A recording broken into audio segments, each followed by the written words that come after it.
바울이 이제 3차 전쟁을 거의 마무리하고 이제 이스라엘 땅에 이렇게 상륙하는 그런 때에 오늘은 이 예언에 대해서 한번 우리가 상고해 봐야 될 것 같아요. 요즘 뭐 거짓 선자가 하도 많으니까 이 부분은 여러분이 한번 공부하는 것이 좋을 것 같아서 로마로 향하는 길을 좀 뒤로 하고 3차 전쟁 마지막 마무리를 하도록 그렇게 하겠습니다. 제가 그림을 하나 그려보겠습니다. 찬송가 183장 우리 함께 찬양하겠습니다.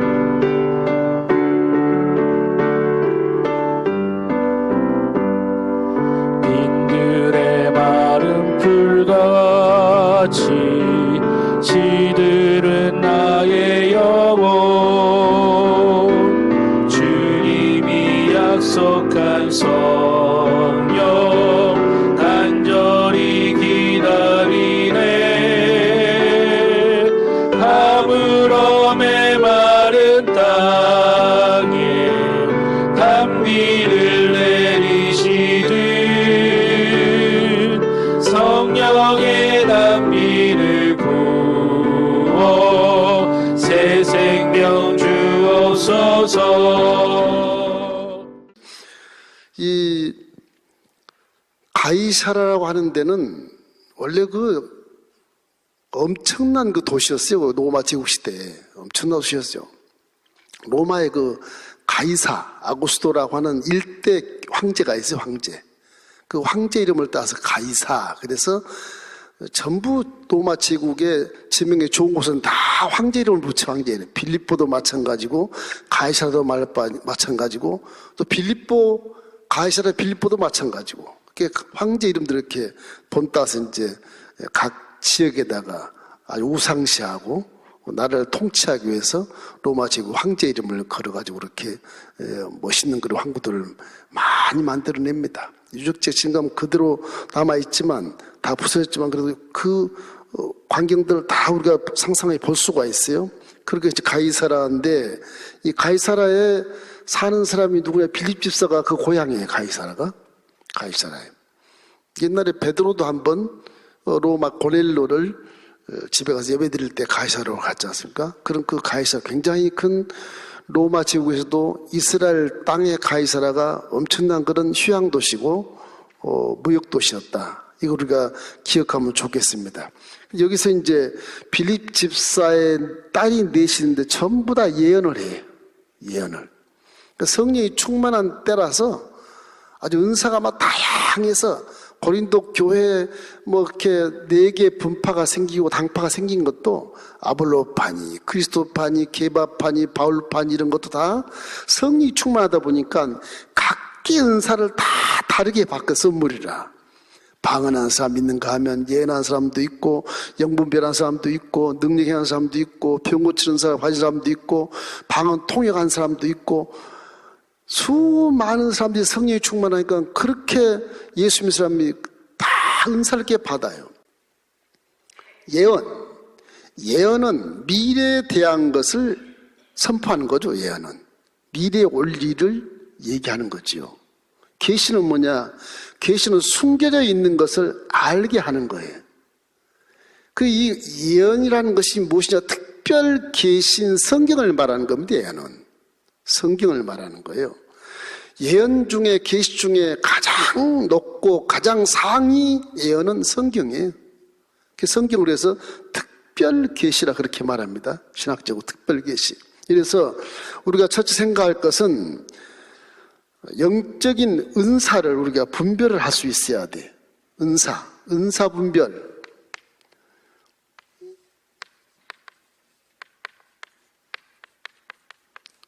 영적 은사를 분별할 수 있어야 돼. 분별해야 된다. 이걸 분별하지 못하면 신앙에 약간 이단성이 생길 수도 있고 착각을 할 수도 있고 예수를 믿는데 내 마음대로 믿는 게 돼 잘못하면. 이건 보통 우리 이제 목회선상에서 이제 부딪히는 것들 직통 계시 이런 것들이 나는 직통 계시를 받았어. 와, 나는 기도 투시 은사를 받았어. 내가 마음을 다 내가 들여다봐. 여러분 죄를 내가 다 들여보고. 굉장히 위험천만한 것입니다. 직통계시, 특별계시의 단어 자체는 문제가 생겨요, 이게. 성경에 무슨 투시 은사 그런 거 없어요. 직통계시 그런 게 없고요. 우리는 성경 말씀, 요 특별계시 성경 말씀이 하나님의 직통계시예요. 할렐루야. 성경 말씀이 직통계시예요. 내가 직통계시를 받, 성경은 옛날 것이니까 지금 어젯밤에 나한테 하나님 직통계시를 줬어. 그래서 이렇게 선포하는 그런 분들이 계신데, 그거는 굉장히 위험하고요. 이 개인적인 주관적인 체험을 통해서 이 말하는 것은 대단히 잘못된 영성인 것입니다. 이래서 직통계시 투신사를 받다 이런 사람들을 보면은 앞으로 할 일을 예언하고 다른 사람의 죄를 막 투시해서 봤다 그러고, 그러니까 거기에 이단성이 있으니까 동조자도 있을 수 있어요. 그러나 그 사람 때문에 교회를 떠난 사람도 많아. 이단이니까. 이단들이 주로 그렇게 예언하고 계시를 갖고 하고 비유를 하고 상징것을 해서 사람을 유혹하거든요. 그 유혹받은 사람이 말씀을 몰라서 그러는 거예요. 또 영서를 쓴 분도 있어요. 제 친구도 한번 영서를 이렇게 쓰는데, 쓰는 걸 보면 나도 하겠어. 나도 그렇게 쓸 수 있어요. 그 사람은 영서를 쓰면 자랑을 해. 기도했더니 하나님이 쓰게 했어. 그거 읽어봐. 지 멋대로 읽는 거예요. 내가 볼 때는 그건 하나님 말씀도 아니고 성경 저 밑에 최저급적인 내용을 얘기하는 거예요. 그런 건 안 받는 게 차라리 나아요. 안 쓰는 게 차라리 낫다고. 음성을 듣는다. 그런 건 체험 속에 있을 수가 있어요. 그러나 그 음성이 하나님 말씀보다 더 높지는 않아요. 특별히 항상 밑에서 은사가 활용되는 겁니다. 그럼 하나님 말씀이 더 크다. 너 은사 받아서 나는 말씀을 알아. 그게 최고예요, 오히려. 할렐루야. 은사를 받지 말라는 게 아니에요. 은사를 받되 겸손한 마음으로 받아서 말씀에 맞게 사용하고 헌신해야 된다는 것을 먼저 여러분이 기본적으로 알고 계셔야 되는 것입니다. 최상의 특별 계시는 성경이라는 사실을 항상 명심하시기를 주의 이름으로 축원합니다. 성경보다 더 중요한 은사는 없어요. 성경 속에 다 들어있어. 마태복음 5장 18절 말씀 우리 한번 함께 읽어봐요. 진실로 너희에게 이르노니 천지가 없어지기 전에는 율법의 1.1획도 결코 없어지지 아니하고 다 이루리라. 저게 예언이 다 이루면 끝나는 거예요. 무슨 다른 은사가 필요 없는 거예요. 이게 서론이고 은사를 분별하여. 은사라고 하는 건 또 질서가 있습니다. 질서. 은사에 질서가 있어요. 질서. 은사가 무슨 질서가 있나? 받으면 되지. 그렇게 생각할지 모르겠어요. 성경을 자세히 읽어보면 은사는 분수대로 행하는 거예요. 분수대로. 로마서 12장 5절로 6절을 한번 읽어볼까요? 이와 같이 우리 많은 사랑이 그리스도 안에서 한 몸이 되어 서로 지체가 되었느니라. 우리에게 주신 은혜대로 받은 은사가 각각 다르니 혹 예언이면 믿음의 분수대로. 그렇게 되어 있어요. 믿음의 분수대로. 각각 은사가 다르니까. 여러분 속에 다 성령이 계시거든요. 성령이 계셔서 은사를 다 주세요. 안 받은 사람은 기도를 한번 해봐. 받았어 벌써. 한 가지 이상은 다 받은 거예요. 판단할 때는 저 사람은 병 고치는 은사가 좀 이야 대단하다. 그렇지만 예를 들어서 제가 그림을 그리지 않아. 저 사람은 은사를 받아서 대단한데 내가 그림을 그려. 이 재능의 그림으로 성경을 공부하잖아요. 그러면 내 재능이 오히려 은사보다 훨씬 더 클 수도 있어요. 그죠? 그러니까 이 은사라고 하는 것을 판단하면 안 돼. 자석하다 했어요. 고린도서 12장 28절 읽어보면 알아요. 자, 하나님이 교회 중에 몇을 세우셨으니 첫째는 사도요, 둘째는 선지자요, 셋째는 교사요, 그 다음은 능력을 행하는 자요, 그 다음은 병 고치는 사와 서로 돕는 것과 다스리는 것과 각종 방언을 말하는 것이라. 즉 순서를 딱 정해놨죠. 예언을 은사를 가진 자가 막 담임 목사라서 능력 있게 막 소문이 나, 그죠? 그건 틀린 거예요.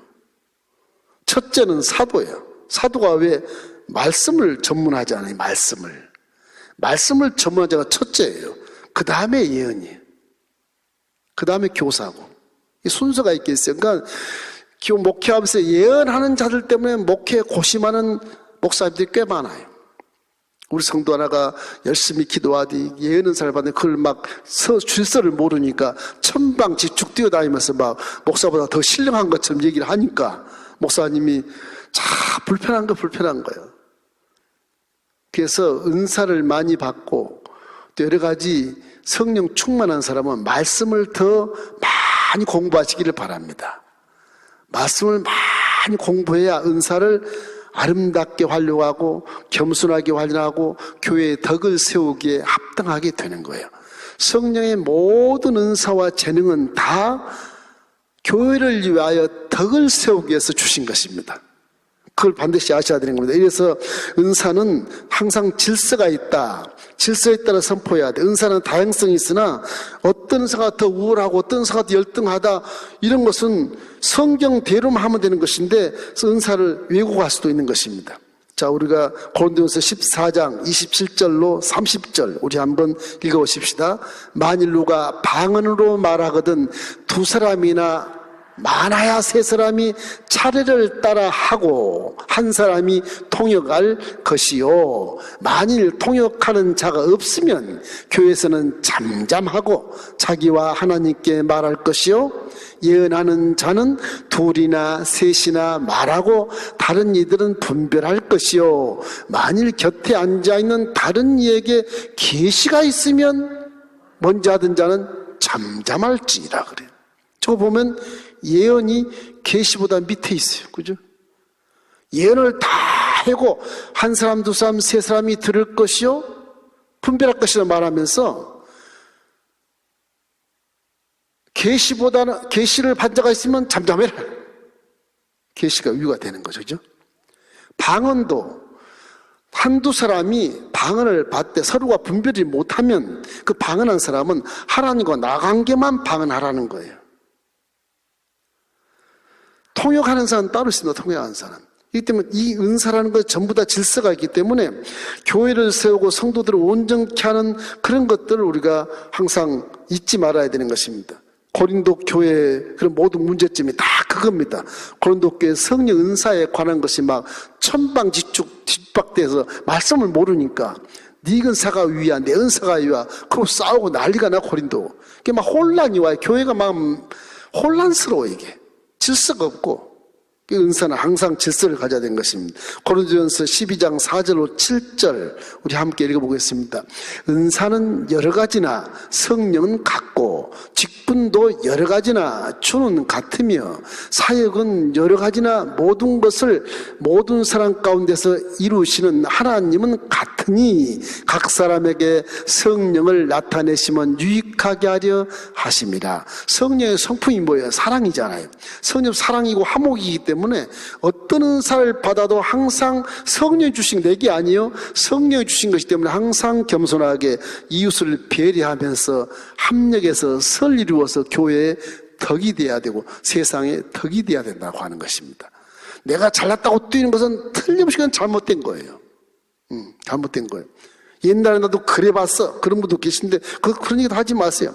성령 은사에 대해서 혼란하고 무질서가 된 이 고린도 교회에 결국 바울이 그를 정리를 해줘요. 고린도 전서에서 정리를 하도 그 보고를 받으니까 고린도 교회 이제 정리를 판단해줘. 이 고린도서 13장에 있습니다. 사랑장이라고 그러죠. 사랑장. 거기 보면 명확하게 나와 있어요. 고린도전서에 보면. 그래서 이 고린도 12장 13장에서 은사 강론의 이렇게 결론에 방언과 예언도 다 일시적인 것이니라. 방언, 예언, 통역, 능력 행망, 병 고치는 은사, 영부별의 은사 다 그거는 부분적인 것이니라. 이 부분적인 것이 이 사용을 하다가 온전한 것이 오면 그건 다 폐하리라 그렇게 돼 있어요. 그렇게 돼 있어요. 이래서 우리가 고린도서 13장 8절 10절 한번 읽어봐요. 8절 10절. 자, 사랑은 언제까지나 떨어지지 아니하되 예언도 패하고 방언도 그치고 지식도 패하리라. 우리는 부분적으로 알고 부분적으로 예언하니 온전한 것이 올 때는 부분적으로 하던 것을 패하리라 그렇게 돼 있어요. 패하리라 그렇게 돼 있어요. 그래서 사랑을 따라 구하는 것이 다 그런 것들인데, 패하면 무엇이 온전한 것이냐? 사랑이 온전한 것이라. 사랑이. 그러니까 여러 가지 은사를 많이 받아도 사랑이 없으면 아무것도 아니야 그게. 사랑은 온전한 것인데 은사는 다 부분적인 거예요. 부분적인 거. 사랑이 오면 다 패해버려도 의미가 좋아요. 그거는 부족함이 없어. 사랑으로 모든 은사는 사랑으로 다 뒤덮어서 화목해버려. 은사가 필요 없는 거예요.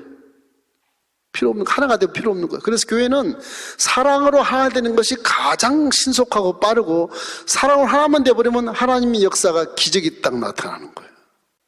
그래서 성경은 사랑인 것입니다. 사랑. 우리 구원도 하나님의 사랑으로 구원된 것이지 무슨 은사를 주고 뭐 해서 구원된 게 아니거든요. 내가 잘나서 내가 재능으로 그런 게 아니거든요. 항상 우리는 생각할 때 사랑을 잊지 말기를 주의 이름으로 축원합니다. 고린도전서 14장 1절도 보면 그런 말씀이 있어.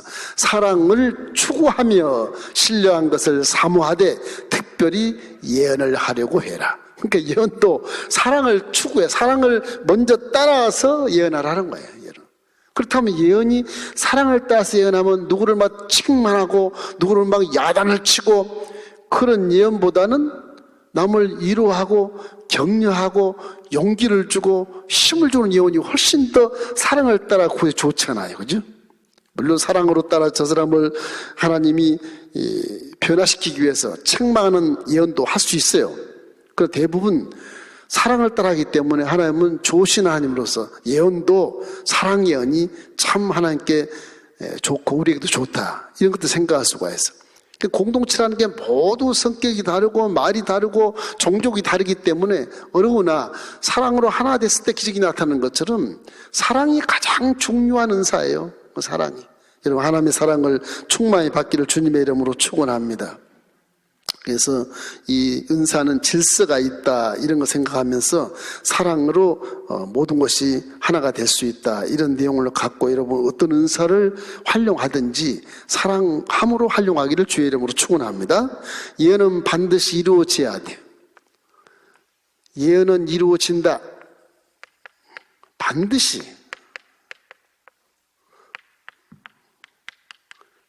이룬다.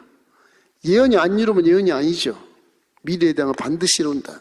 그 예언은 이루기 때문에 여긴 책임성이 따르고 여러 가지 지혜가 따라요. 예언을 내가 받았어도 책임성이 따라요.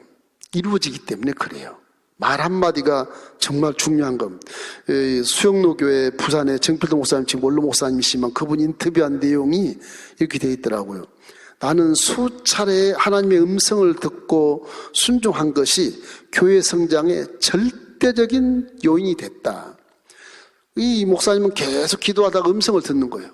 음성을 듣고 그대로 실행하고 그대로 실행했더니 교회가 이렇게 부흥이 됐다. 그래서 정필동 목사님 우리 교단도 오시고 그랬었지만 지금 원로 목사님 되셔서 지금 쉬고 계시지만 상상의 은사라고 하는 것이 교회를 성장시키고 덕을 끼치고 위로를 주고 힘을 준다고. 베드로도 성령 충만한 바울 때 같이 동역을 했기 때문에 베드로서 1장 19절 20절에 이렇게 말씀하고 있어요. 함께 읽겠습니다. 또 우리에게는 더 확실한 예언이 있어 어두운 데를 비추는 등불과 같으니 날이 새어 샛별이 너희 마음에 떠오르기까지 너희가 이것을 주의하는 것이 옳으니라. 먼저 알 것은 성경의 모든 예언은 사사로이를 풀 것이 아니니 예언은 언제든지 사람의 뜻으로 낸 것이 아니요 오직 성령의 감동하심을 받은 사람들이 하나님께 받아 말한 것입니다. 이 예언, 성경을 스스로 내 주관에 맞춰서 풀 게 아니에요. 예언이기 때문에. 하나님이 예언은 그대로 정확하게 풀어진다. 그런 말씀을 베드로가 지금 말씀하고 있는 거예요. 그래서 예언은 반드시 이루어지는데 어떤 것이 문제냐? 예언은 생각을 바꿔줘요. 예언을 하면 생각이 바뀌어. 우리가 예수 믿고 나서 생각이 바뀐 것처럼 예언을 딱 들으면 들은 자 생각이 바뀌어져요. 예언이라는 건 또 우리에게 책망하고 훈계하는 것도 있어요. 자, 어렵지만 고린도전서 14장 24절 25절 말씀 우리 함께 읽어보겠습니다. 그러나 다 예언을 하면 믿지 아니하는 자들이냐 알지 못한 자들이 들어와서 모든 사람에게 책망을 들으며 모든 사람에게 판단을 받고 그 마음에 숨은 일들이 드러나게 되므로 엎드려 하나님께 경배하며 하나님이 참으로 너희 가운데 계신다 전파하리라. 다 성령의 은사를 받으면 불신자들이 보고 참 신기하다. 그래서 전도 받을 수 있다는 거죠. 그 예언을 사모란 말은 그 말이에요. 사모하되 사랑으로 사모해야 된다. 예언했다 그래서 내가 최고라고 하지 마. 성경 항상 밑에 둬야 된다. 이 주의점을 가지고 하면 틀림없이 전도가 잘 되는 거예요. 이래서 우리에겐 책망하고 훈계한 것도 예언을 통해서 했다. 또 기도의 문을 열어줘요. 이 예언도 기도의 문을 열어줘요. 예언은 어떤 것이냐, 원칙적으로 하나님 말씀에 있는 것을 예언하기 때문에 말씀 속에 근거한 기도를 하게 돼서 바른 기도를 하게 할 수 있어요. 바른 기도를. 그 말씀을 자꾸 아는 것이야말로 하나님께서 기뻐하시는 기도가 될 수 있고 인정받는 기도가 될 수가 있어요. 성경을 덮어놓고 내 마음대로 기도하니까 문제가 되는 거예요. 사람이 들어도 문제가 돼. 이 기도도 하나님께 합당한 기도를 하는 게 좋아요. 뭐 수준 높은 기도가 아니야. 이거는 특별 계시에 준한, 하나님이 명령한 말씀에 준한 기도를 하는 거였다. 조지 물러라는 그 선교사님은요, 항상 성경책을 펴놓고 기도했답니다. 눈을 뜨고 성경책을 펴놓고 읽으면서 기도했답니다. 그런 것들은 굉장히 좋은 모습이에요. 이 성경에 보면 바벨론 포로에 잡혀간 이런 유대인들이 이제 본토의 귀환을 약속한 말씀이 있어요. 에스겔서 같은 경우에. 그 에스겔서 같은 귀환 말씀이 그것도 예언이기 때문에 바벨론에서 포로로 잡혀간 자들이 처음 유대인들이 기도하는 거예요. 그래서 나라가 회복되는 거예요. 말씀이 그대로 되기 때문에 회복되는 거예요. 에스겔서 36장 37절을 한번 읽어보십시다. 주께서 이같이 말씀하셨느니라. 그래도 이스라엘 족속이 같이 자기들에게 이루어 주기를 내게 구하여야 할지라. 내가 그들의 수요를 양떼같이 많아지게 하되. 저런 구절들이 있으니까 이스라엘 백성들이 바벨론 포로 잡혀가서도 기도하고, 그리고 이스라엘 귀환에서도 저런 기도를 해서 나라가 이렇게 다시 회복되는 모습, 그런 것들을 느낄 수 있는 것이거든요. 이기 때문에 성경보다 더 높은 예언은 없다. 우리가 잘 아는 부활하신 예수님께서 올라가실 때 제자들에게 예루살렘 떠나지 말고 기다려라. 내가 오순절이 되면 성령을 보내마. 그 예언이죠, 예언. 열흘 전에 예언한 것이거든. 그래서 제자들이 실망했다가 그래 마지막으로 우리 선생님 말씀을 듣자. 그래서 마가다라마의 기도를 열흘 동안 계속 끊임없이 잠잠을 기도했더니 성령 역사에서 성령 침례를 받고 성령 세례를 받고 뭐 그냥 가슴을 활짝 열고 그들이 나가서 전도하며 성령의 능력과 은사로 말미암아 방언을 하고 전도의 역사가 나타나서 하루에 3,000명씩 막 전도되는 아주 놀랄만한 일을 경험하게 되잖아요. 성경에 있는 내용, 주님이 하신 말씀, 이것이 가장 큰 예만은 반드시 이루어진다고 하는 것이죠. 이기 때문에 하나님의 뜻대로 하는 기도는 성경대로 기도한 것이 가장 좋습니다. 할렐루야. 그 다음에 예언은 지혜롭게 선포해야 돼요. 선포가 참 중요해요. 선포는 어떻게 해야 될 것이냐. 계시를 받고 말씀을 받았는데 이 선포를 이분에게 해야 되냐 말아야 되냐 갈등할 때가 꽤 있거든요. 좋은 말 같으면 막 하고 싶은데 좀 책망하는 말 같으면 하기가 좀 불편해요. 괜히 내가 종이 말이지 성도님께 무슨 어떤 이질감이 있거나 뭐 감정이 있어 이렇게 얘기하나 곱게 또 받을 수 있으니까 성도가 아무래도 영성이 낮으니까 그러지 않겠어요? 그 종들이 이런 건 참 어렵습니다. 예언을 선포해 주는 것이, 계시 이런 거 선포해 주는 거 어렵습니다. 이건 일반적인 어떤 계시지만 이런 것도 참 조심해야 돼요. 남에게 예언해 줄 때 제 생각에는 녹음을 시키는 게 좋을 것 같아요. 녹음을 시키는 게 좋을 것 같아요. 그냥 듣고 지나갈 것이 아니라 녹음을 시키면 그 종이 녹음한 내용을 계속 들으면 그 생각이 내 마음에 새겨져요. 성경 말씀도 녹음 테이프를 계속 들으면 나도 모르게 성경 말씀의 귀로 인해서 내 마음에 새겨지거든요. 그 예언은 이루어지기 때문에 중요한 거잖아요. 아무나 무슨 예언하는 게 아니지 않습니까? 이래서 하박국 2장 3절에 이런 말씀이 있어요. 우리 함께 읽어보십시다. 하박국 2장 3절. 이 묵시는 정한 때가 있나니 그 종말이 속히 이르겠고 결코 거짓되지 아니하리라. 비록 더딜지라도 기다리라. 지체되지 않고 반드시 응하리라. 그 묵시나 예언이나 계시는 반드시 임하게 돼 있어요. 하나님의 역사에 반드시 임하게 돼 있어요. 지혜롭게 이거를 선포해야 되는데, 이 하나님 일을 한다면서 이걸 얘기하다 보면 내 영광을 나타낼 때가 있거든요. 내 영광을 나타낼, 내가 영광을 다 받을 때가 있어요. 그리고 또 환상이나 꿈은 어떤 해석이나 어떤 이런 어떤 그런 적용에 있어서 내 주관적인 쪽으로 자꾸 해석하고 내 생각대로 적용해서 엉뚱한 일로 빚어질 수가 있어요. 굉장히 조심하셔야 돼요. 예언자들 꿈과 항상 똑같아요. 이런 계시들도. 꿈을 많이 꾸면 반드시 목사님이나 주의종을 말씀을 전문한 주의종들에게 상담하는 게 가장 좋습니다. 그러면 정확하게 해석을 할 수가 있거든요. 꿈 자체도 환상도 마찬가지고. 이렇기 때문에 이 예언을 선포하고 꿈을 말하고 전하고 하는데 굉장히 조심해야 돼요. 어느 목사님이 아주 기가 막히게 이렇게 예언을 이렇게 전한 모습을 제가 책에서 읽고 제가 은혜를 받았습니다. 이 목사님이 자기 교회 김집사님이 대해서 막 기도를 하니까 하나님이 이렇게 말을 전해라. 이렇게 음성을 줬어요. 그 목사님 고민을 막 하는 거, 이게 좋은 말 같으면 그냥 전화를 하고 싶은데 이게 좋은 말이 아니거든. 그래서 신방을 했답니다. 김집사님, 하나님이 종에게 주신 말씀이 있는데 들어도 되겠습니까? 좋은 말씀 같으면 아멘 하시고, 또 책망한 말씀 같으면 좀 새겨서 들으시면서, 혹시 책망하신 말씀 같으면 듣지 않겠습니다. 그러면 안 하겠습니다. 그렇게 얘기했대요. 좋은 말씀이면 아멘 하시고, 책망할 것 같은 말씀을 주셨다고 생각하면 나 듣지 않겠습니다. 그러면 제가 안 하겠습니다. 그렇게 얘기했대요. 얼마나 지혜로워요? 그래서 받으시겠습니까? 그러니까 예, 하나님 말씀 받겠습니다. 그러더래요. 책망의 말씀도 받으시겠어요? 받겠습니다. 그러니까 제가 말씀을 전해드리겠습니다. 하나님께서 당신이 말씀하기를 너는 성격이 아주 이기적이고 계산하지 말아라. 성격을 고치고 계산하지 말고 믿으라고. 하나님 기뻐하지 아니한다. 그렇게 말씀을 하셨습니다. 집사님이 손뼉을 탁 치면서 아이고 맞아요. 내 성격이 그래요. 나도 맨날 계산해요. 그것이 맞아떨어지니까 이렇게 은혜가 된 거지. 만약에 맞아떨어지지 않았으면 은혜가 안 됐지 않겠습니까? 목사님과 성도가 이제 별로 좋지 않은 관계가 되지 않겠어요?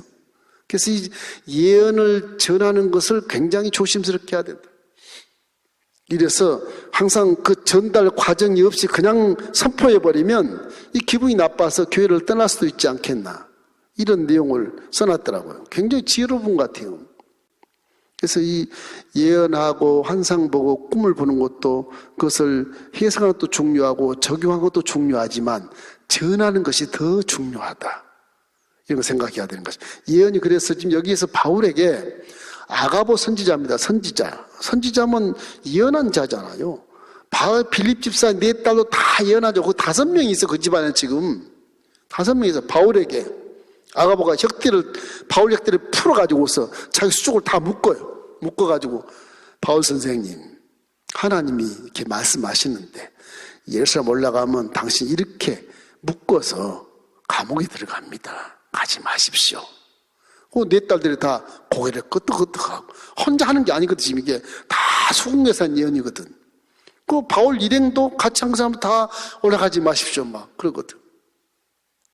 바울은 그거 상관없다. 얘는 내가 믿어. 성령의 예언을 믿는데 내가 내 사명을 위해서 나는 예루살렘 올라갈 거야. 그 말씀을 듣고 하나님이 바울의 그릇을 더 연장을 시켜주는 것입니다. 사명을. 사실은 성경에서 보면 바울이 3,000년 끝나고 딱 이제 소천할 그런 시대에 사실은. 근데 바울의 마음은 십자가의 그 은혜가 너무 빚을 졌다고 생각하는 그 마음 속에 사명이 불타서 나는 로마 황제까지 가야 돼. 거기서 복음 증거해야 돼. 그게 마지막에 소원이에요, 바울이. 그러니까 하나님이 3,000년 끝나고 소천시켜야 풀려야 될 그 시대인데 바울의 모습을 딱 보고 귀로 들은 대로 하나님이 바울의 사명을 더 늘려서 생명을 지상에서도 할 수 있도록 연장시켜 주는 거예요. 그래서 한 4, 5년을 더 사역을 합니다. 그리고 70세 가까이 가요. 그래서 순교를 하게 돼요. 성경 자세히 읽어보면 그런 거. 이기 때문에 이 예언이라고 하는 것이 굉장히 중요한 거고 하나님의 말씀이기 때문에 그 책임이 따르기 때문에 항상 이 선포를 할 때 잘 해야 된다고 하는 것입니다. 그래서 바울은 내가 성령이 하신 걸 인정한다. 성령이 그렇게 말하시나 나는 예루살렘 올라가야 되겠다. 감옥에 들어가더라도 나는 들어가서 로마까지 가야 돼. 이 복음을 전하러 가야 돼. 그 하나님이 들을 때 얼마나 기뻐하시는지 몰라. 바울을 더 생명 연장시켜서 이 지상 여행을 더 하도록 만들어서. 그래서 사도 바울이 아주 훌륭한 신학자, 훌륭한 전도자, 훌륭한 목회자, 이런 훌륭한 선교사가 돼서 2000년 후에 우리에게까지 이렇게 기가 막힌 교훈을 주고 있는 것입니다. 예언은 책임이 따릅니다. 선포하지만 다섯 번째는 책임이 따라요. 책임이 따르기 때문에 예언을 아무나 하면 안 돼요. 정말로 진실되게 하나님께 받았느냐에 대한 그런 영성을 가지고 선포를 해야 책임이 따르기 때문에 그래요. 책임이. 남에게 예언을 할 때 반드시 그래서 녹음을 하면 참 좋다는 생각이 들어요. 성경 말씀 녹음에 듣는 것처럼 이렇게 해서 기록해서 읽거나 녹음을 계속 들으면 환경에 매이지 않고 마음에 이렇게 확신이 생기는 믿음이 강화가 되는 것이거든요. 그래서 예언할 때는 그렇게 하는 게 좋습니다. 예언을 두고 반드시 여러 사람을 통해서 또 확인을 하는 것이 한 조건이 하나 있어. 예언을 혼자 예언해더라도 두세 사람이 동일하게 인정을 해야 예언이 되는 거예요. 이 차세에 따라서 하는 거죠. 아까 읽었죠? 이것처럼 한 사람, 두 사람, 세 사람이 다 있을 때, 했을 때 이렇게 예언. 지금 빌립 집사의 4딸과 아가보 선자가 5명 있을 때 예언한 거거든요. 그걸 다 인정을 했을 때는 그것이 진짜 예언이거든. 선지자가 해도 그걸 확인을 하라는 것입니다. 이거 중요해. 고린도서 14장 29절로 30절 말씀 우리 함께 읽어보겠습니다. 예언하는 자는 둘이나 셋이나 말하고 다른 이들은 분별할 것이요 만일 곁에 앉아있는 다른 이에게 계시가 있으면 먼저 하던 예언한 자는 잠잠해라. 아가보 선지자와 빌립자 4딸이 다 예언했지만 거기에 어느 다른 계시자가 와서 종이 와서 말씀을 계시하면 그건 잠잠해야 돼. 4-5 사람이 다 고개 것도 인정을 했어도 이 말씀한 계시 말씀을 우선 드려야 된다. 그렇게 돼, 질서가 그렇게 되어 있어요. 그래서 예언이라고 하는 것은 한 사람의 예언을 가지고 확인하지 말고 이 사람 저 사람, 이 종, 저 종에게 묻고 확인해서 믿으라는 것입니다. 그러니까 성령의 은사가 이게 우리에게 역사하지만 우리 환경에 치우친 사람의 마음은 흔들리거든요. 내 환경으로 해석할 수도 있고, 그죠? 시대로 해석할 수도 있고, 부모를 잘못 만난 것으로 해석할 수도 있고, 교회 목사님과 잘못 만난 것을 해석할 수도 있고, 그렇기 때문에 이 예언이 이렇게 중요하다고 하는 것입니다. 이렇기 때문에 예언은 하나님이 주신 은혜지, 또 예언은 강력한 어떤 무기처럼 확실한 것이기 때문에 아주 조심해서 사용해야 돼. 잘못 사용하면 혼란을 가져오시기 때문에 고린도 교회처럼 막 교회가 막 풍지박산이 되는 거예요. 그래서 성령의 은사라고 하는 것은 선물입니다. 은사, 기프트예요. 선물. 선물은 다 주는 것이 선물 아니에요? 몇 사람에게 주는 게 선물이죠. 그죠? 다 주면 기념품이지, 그게. 그죠? 몇 사람에게 주는 거 다 같이 받을 수가 없어요. 그러나 이제 이 방 같은 것은 성령 은사가 다 안 보이잖아요. 지혜가 보입니까? 믿음이 보입니까? 영분별이 보입니까? 뭐 병 고치는 은사가 보입니까? 방언이 소리는 들려도 보입니까?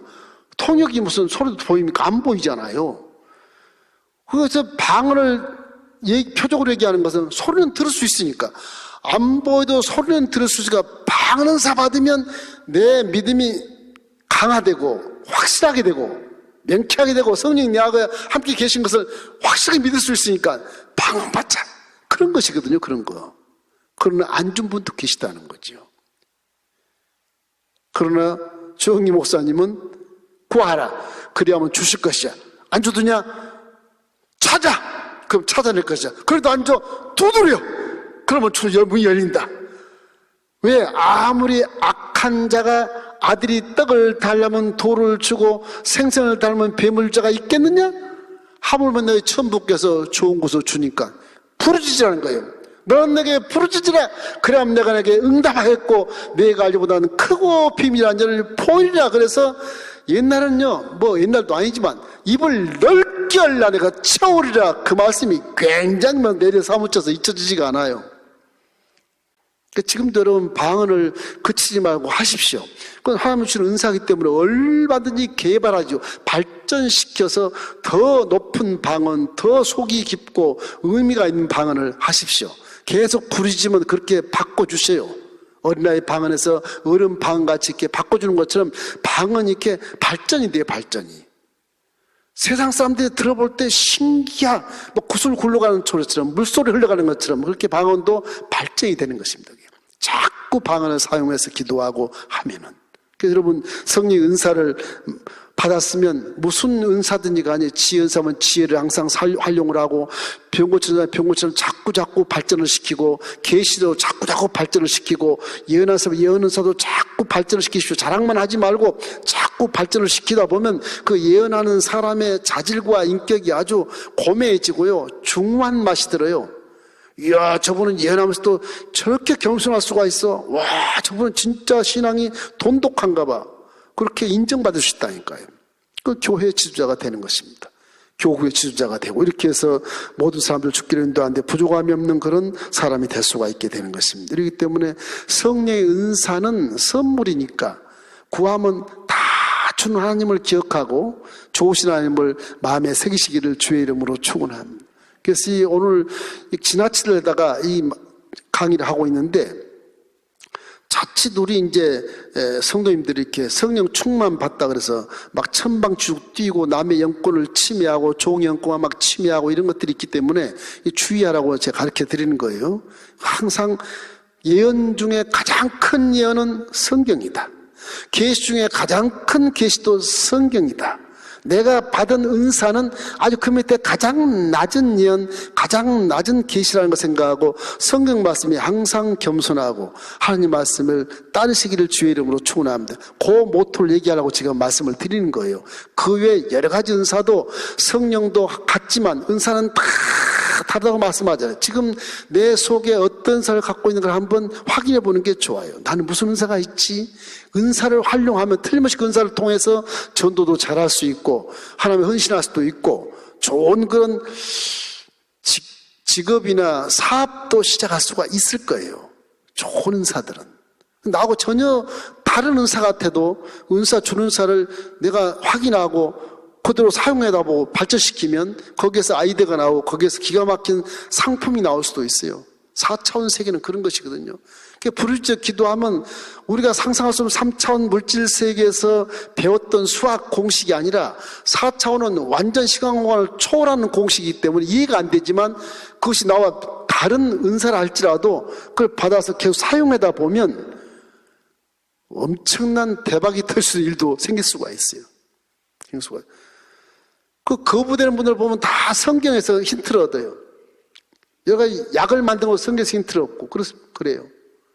이 때문에 성경 속에 가장 큰 예언이고 기가 막힌 성경의 노다지라는 것을 기억하고, 그래서 복음인 겁니다. 복음. 이 성경 안에 노다지가 들어있어. 성경 노다지가. 그래서 기도 많이 하고 성경만 많이 읽어도 이 노다지 속에서 마취를 만들어서 거부가 된 의사처럼 성경에 있다가 아담이 갈비뼈를 뺐는데 아프단 말이 하나도 안 써있네? 왜 안 아프다 그러는 거지? 잠이 들매. 그래, 잠들어 놓고 갈비뼈를 뽑았다 그러잖아요. 어떻게 잠들어 갈비뼈를 뽑아서 아파서 깨어났을 텐데. 안 깨어났어요, 아담이. 그래서 마취제를 만들었다 그러잖아요. 기가 막힌 뜻이잖아요, 이게. 그런 내용들이 성경의 수다입니다, 수다.